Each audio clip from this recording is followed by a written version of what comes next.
Pemirsa, kedatangan pengungsi Rohingya membuka tabir dugaan praktik penjualan orang. Sejumlah jaringan TPPO internasional terungkap dengan keuntungan mencapai 3,3 miliar rupiah.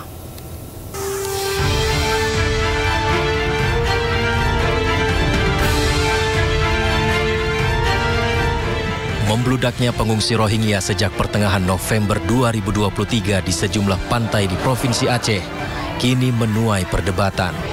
Sejumlah warga menolak kedatangan pengungsi Rohingya, seperti yang terjadi di depan kantor Kepala Desa Kuta Barat, Kecamatan Sukakarya, Kota Sabang beberapa waktu lalu. Aksi unjuk rasa menuntut pemerintah daerah dan UNHCR segera memindahkan 139 warga Rohingya berujung ricuh. Massa tak puas dengan kinerja UNHCR dan pemerintah karena dianggap lamban dalam penanganan pengungsi Rohingya. Banyaknya pengungsi Rohingya yang masuk ke Aceh mendapat perhatian dari Presiden Joko Widodo. Presiden menyebut ada dugaan tindak pidana perdagangan orang. Pemerintah Indonesia akan menindak tegas pelaku TPPO dan bantuan kemanusiaan sementara kepada pengungsi akan diberikan dengan mengutamakan kepentingan masyarakat lokal. Pemerintah Indonesia akan terus berkoordinasi dengan organisasi internasional untuk menangani masalah ini. Dugaan ini sejalan dengan terungkapnya kasus penyelundupan manusia etnis Rohingya jaringan internasional. Seorang warga Bangladesh yang juga diduga sebagai otak penyelundupan bernama Huson Bakhtiar berhasil diringkus. Dari sana kami melakukan penyelidikan sehingga kita mendapatkan keterangan-keterangan bahwa mereka masuk ke Indonesia ini dengan membayar kepada agen, dan diketahui bahwa yang lari-lari itu bagian daripada agen. Pelaku membawa para pengungsi Rohingya dari Bangladesh ke perairan Aceh, Indonesia dengan menggunakan kapal kayu. Setiap pengungsi Rohingya dikenakan biaya 50.000 taka atau sekitar 7 juta rupiah untuk anak-anak dan 100.000 taka untuk dewasa atau 14 juta rupiah. Jaringan TPPO ini berhasil meraup hingga 3,3 miliar rupiah dari hasil penyelundupan pengungsi Rohingya.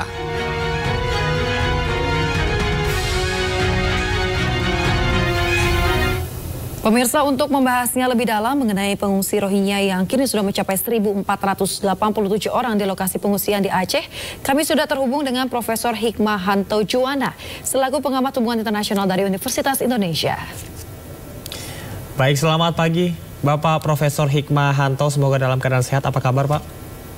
Baik, alhamdulillah. Selamat pagi Mas Jamar. Baik, Prof, ini kalau kita lihat bahwa polemik pengungsi Rohingya bukan kali ini saja terjadi. Bahkan sejak 2015 hingga dengan 2017, bahkan Presiden sudah pernah melarang masuknya pengungsi Rohingya ke Indonesia. Tanggapan Anda seperti apa?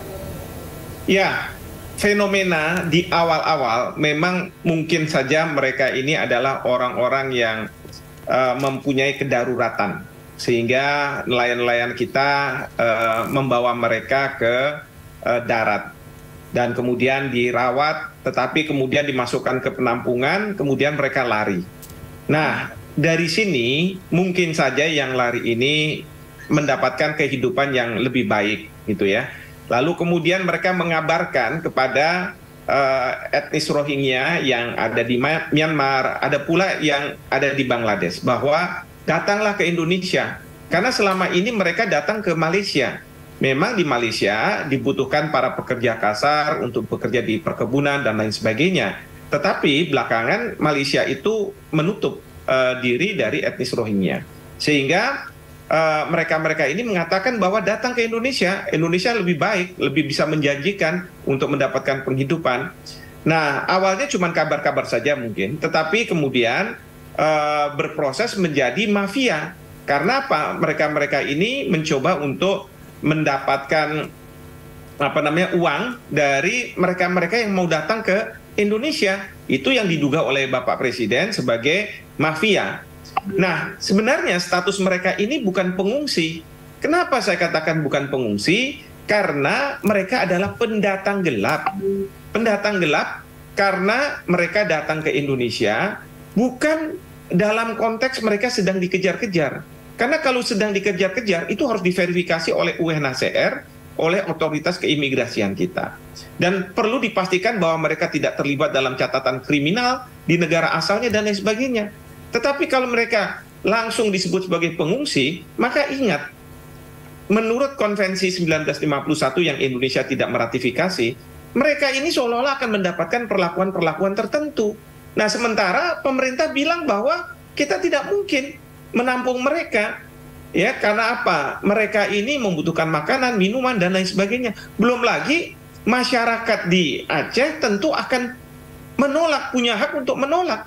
Bahkan yang saya dengar di berita, ada sebagian dari etnis Rohingya ini dibawa oleh masyarakat di Aceh, dibawa ke gubernuran.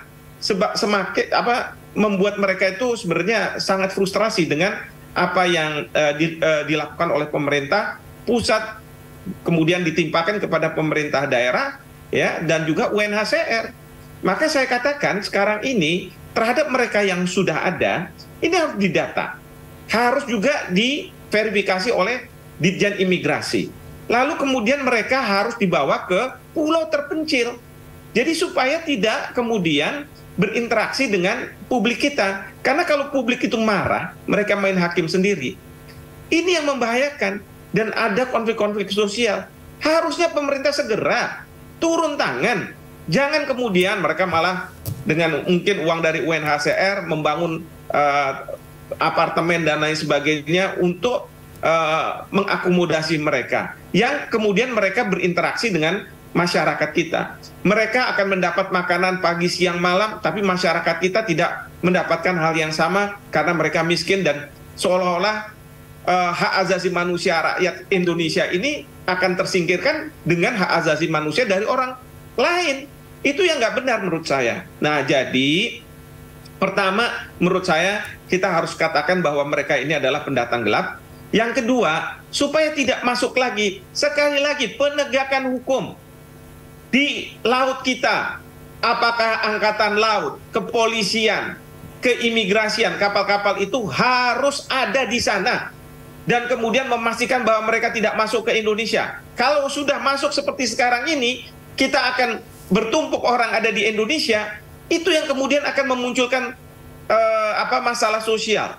Tidak hanya masyarakat di Aceh, tapi juga para netizen dan lain sebagainya, semua tidak menghendaki kehadiran mereka. Dan kalau pemerintah tetap menampung mereka, berkoordinasi dengan UNHCR, ini menjadi konflik yang tidak berkesudahan. Seperti itu.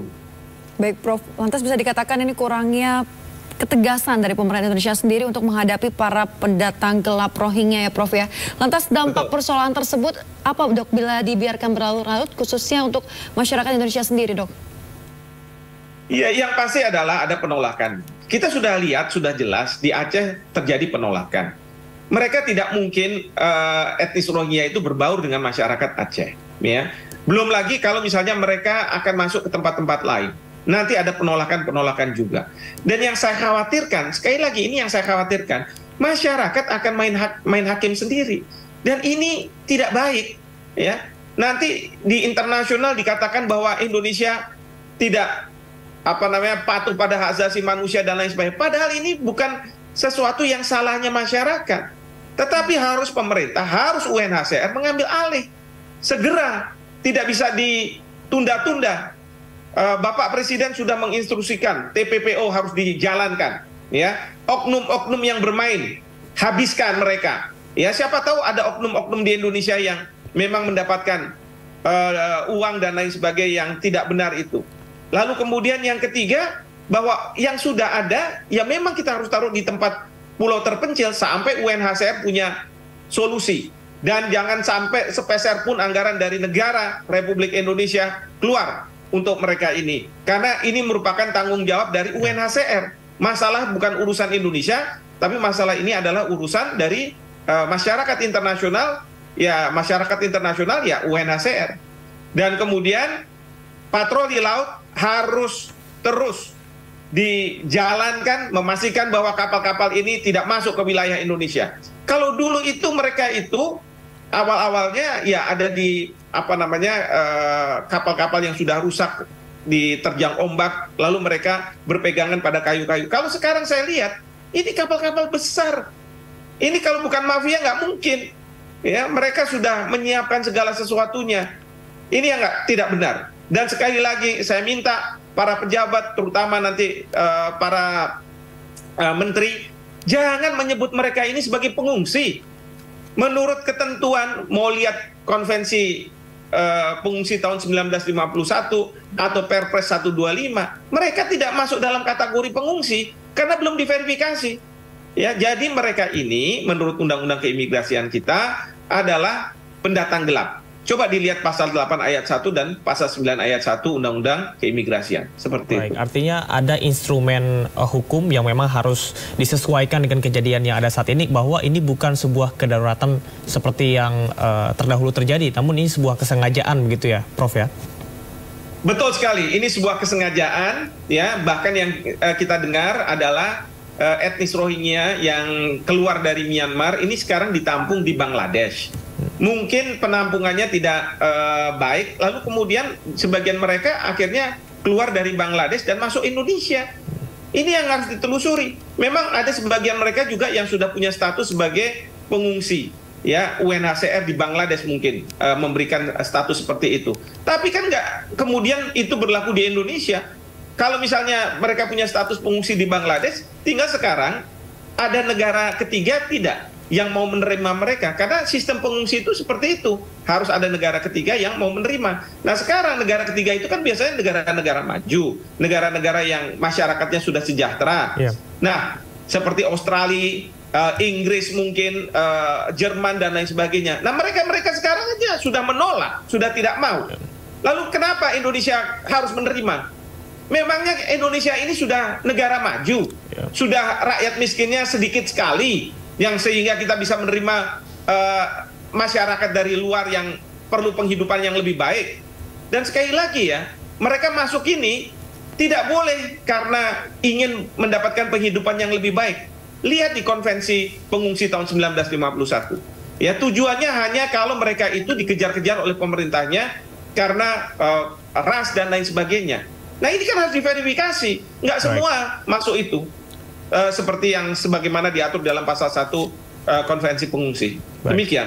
Baik, Prof, pernyataan Anda sangat menarik sekali, bahwasanya tadi menyebutkan ini adalah sebuah kesengajaan. Kemudian juga kalau kita lihat tadi pernyataan Anda menyebutkan bahwa bisa jadi ada oknum dari dalam negeri atau dari Indonesia sendiri yang bertanggung jawab atas hal ini dan menimbulkan kekacauan seperti ini. Sepertinya langkah-langkah seperti apa untuk pengawasan yang dilakukan oleh pemerintah agar bisa memberantas oknum-oknum tersebut?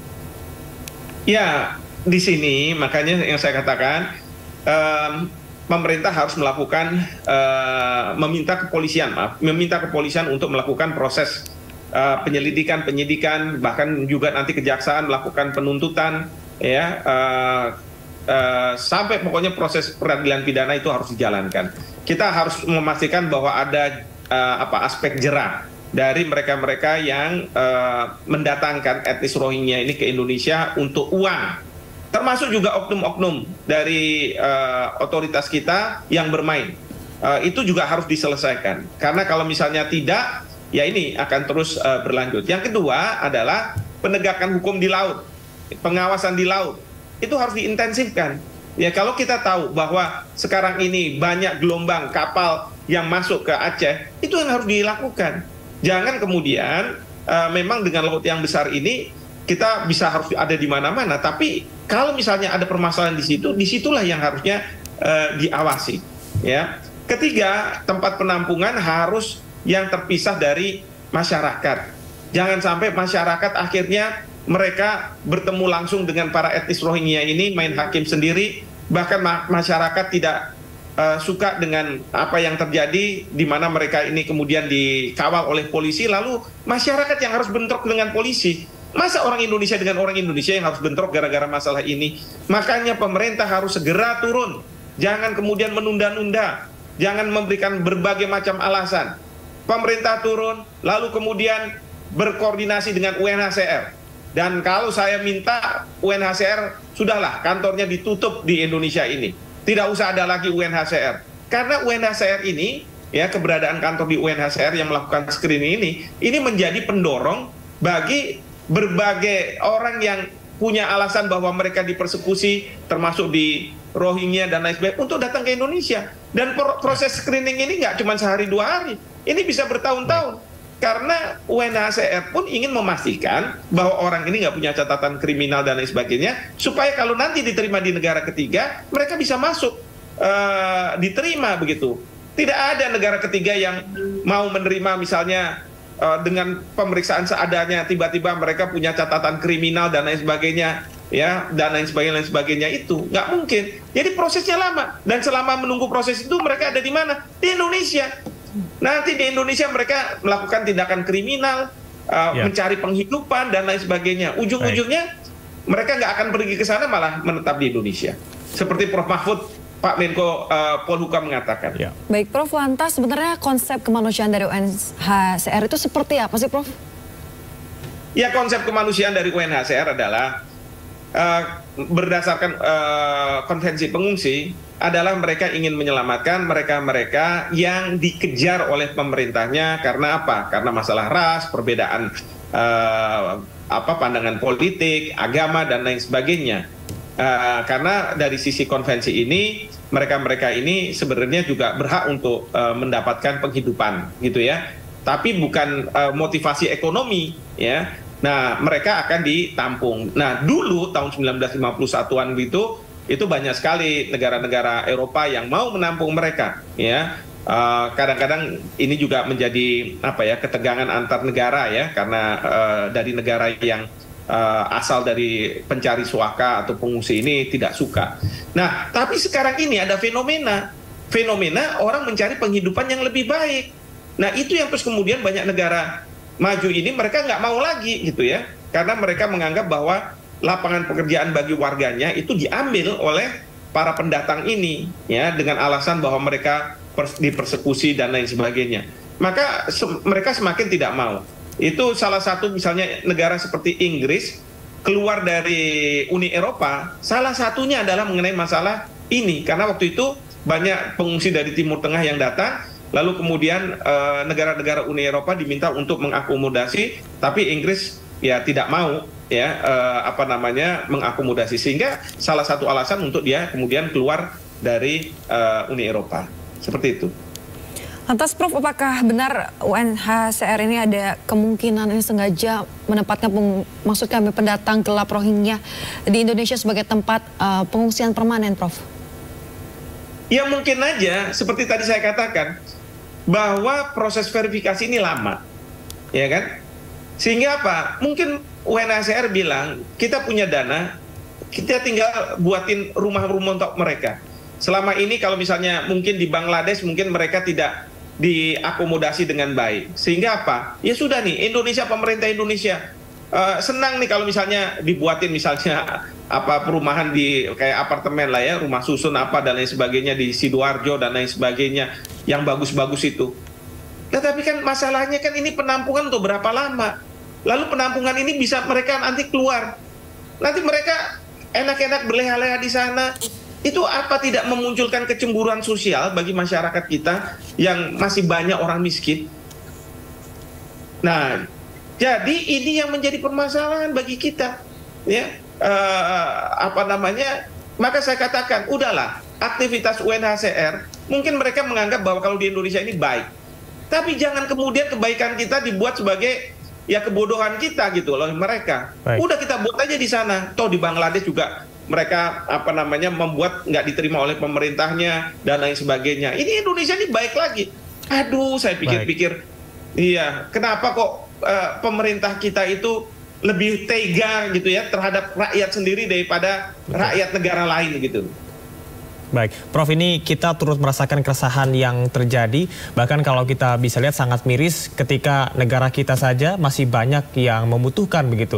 Namun juga ini bisa dibilang ada hal-hal yang membuat kita berpikiran bahwa ini seharusnya tidak terjadi. Salah satunya adalah DPR yang sempat memberikan cuitan bahwasanya akan memberikan pulau. Apakah menurut Anda ini adalah salah satu solusi yang efektif atau justru ini sangat membahayakan kedaulatan di Indonesia? Kemudian apakah tindak atau TPPO yang sudah terjadi jaringan internasional ini perlu diberantas sampai ke akar-akarnya supaya tidak terjadi lagi tidak hanya di Aceh namun juga di seluruh wilayah Indonesia?